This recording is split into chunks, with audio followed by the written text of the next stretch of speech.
Channel சாரா creation. So இன்னைக்கு வந்து டே 3க்கான video தான் நாங்க போட போறோம். சோ இதுலயே 2 பார்ட் வரும்.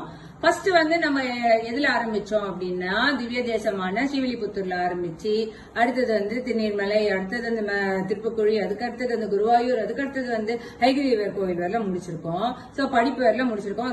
ஒரு பொண்ணு கல்யாணம் ஆயிட்டு அந்த பொண்ணோட குழந்தைக்கு படிப்பு வர வரைக்கும் அவ எப்படி வந்து எந்தெந்த திவ்ய தேசங்கள் போய் வேண்டிக்கிறா அப்படின்றத முடிச்சிட்டோம்.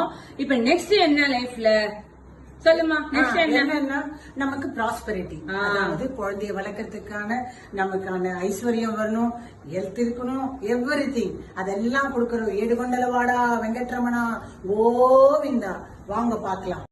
திருப்பதினா நமக்கு ஞாபகம் வருது லட்டு தான். அது எதுக்கு இந்த கான்செப்ட்ல சொல்றோம்னா, நம்ம இப்போ இந்த கான்செப்ட் படி மிடில் ஏஜுக்கு வந்திருக்கோம். ஸோ ரொம்ப கமிட்மெண்ட்ஸ் இருக்கும். பசங்களை படிக்க வைக்கணும், வீடு வாங்கணும், வாகனம் வாங்கணும், அந்தஸ்து பார்க்கணும். இதுக்கெல்லாம் ஒரே சரணாகதி ஸ்ரீனிவாசர் தான். அவரை சரணடைஞ்சிட்டோம்னா என்ன, அவரே பணக்கார பெருமாள்.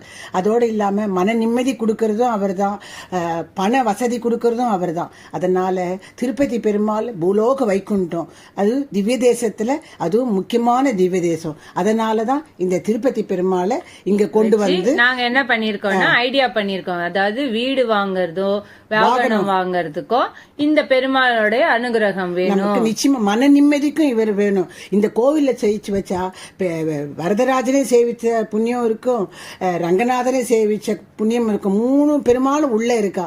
கர்ப்ப கிரகத்தை சுத்தி பார்த்தோம்னா வரதரும் இருக்கார், ரங்கநாதனும் இருக்கார். சோ எல்லாரும் வந்து திருப்பதி கோவில ஐஸ்வர்யத்துக்காக போய் நிச்சயமா மன நிம்மதிக்கும் சேவிக்கணும். ஓகே, சோ நெக்ஸ்ட் பார்ட்ட பாப்போம். பாய் பாய்.